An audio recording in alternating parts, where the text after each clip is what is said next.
Olá, caros alunos. Vamos fazer mais uma questão de história, dessa vez a respeito do fascismo. Aí nós trazemos uma citação de Benito Mussolini, que foi o fundador do fascismo na Itália, nos anos de 1919 até 1943. E é exatamente um regime paralelo ao nazismo, que também tem caráter fascista. Mas vamos lá a citação. O fascismo não é apenas fundador de instituições, é também educador. Pretende reconstruir o homem, seu caráter, sua fé.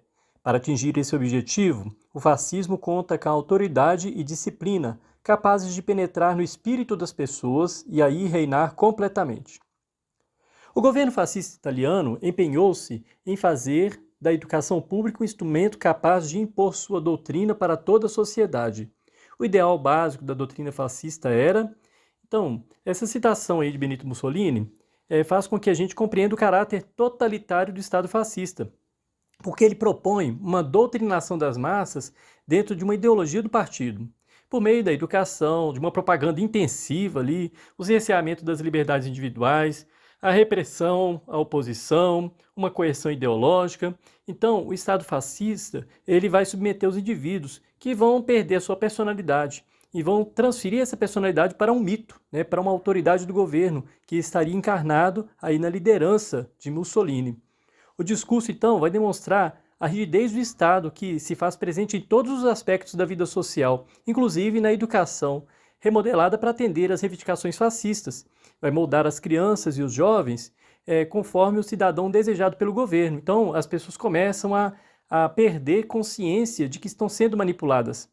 Então, dessa maneira, a gente resolve facilmente a questão, porque a letra A é exatamente isso, olha, submeter o indivíduo à total obediência ao Estado, começando com a educação infantil e com a militarização da vida escolar. Exatamente essa ideia, inclusive, de armamentista, essa ideia de oposição ao inimigo imaginário, no caso lá do fascismo, eles se opunham ao comunismo, né? Exatamente como uma forma de combater, né, esse inimigo e propor que as pessoas sejam esses heróis, né, que estão combatendo esse inimigo.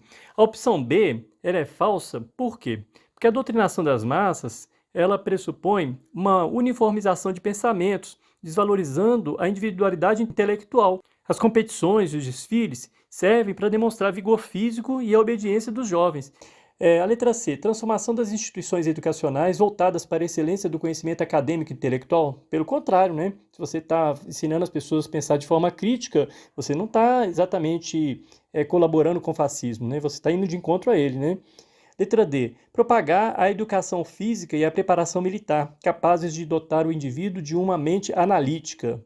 Não, isso não há problema, você propagar uma educação física, uma preparação militar, né? Mas o problema é a militarização, no sentido de que as crianças elas tendem a perder a personalidade por se reconhecer pertencente a um grupo. E a letra E? Exaltar a inteligência crítica e o bom desempenho acadêmico dos indivíduos, futuros construtores da nação. Nada mais contraditório ao fascismo, né? Então a letra A é exatamente isso, submeter o indivíduo à total obediência ao Estado, começando com a educação infantil e com a militarização da vida escolar.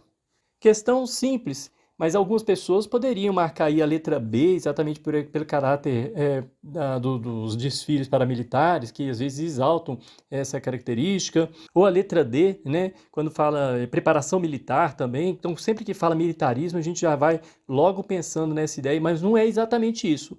Preparação militar, um desfile, essas coisas todas, não existe um discurso fascista nisso. Como eu disse, a doutrinação das massas ela pressupõe o quê? Que as pessoas pensem da mesma maneira. Você vai desvalorizar a individualidade do indivíduo, ele deixa de ser indivíduo e passa a ser massa. Fica dentro de uma bolha e dentro dessa bolha ele se sente parte dela e se sente tão identificado com ela que tudo que vier a contradizer o que essa bolha está dizendo, ele não aceita, né? Ele coloca como uma mentira, né? E principalmente essa ideia de considerar esse líder como um mito, né? Como alguém que está numa saga contra um inimigo imaginário.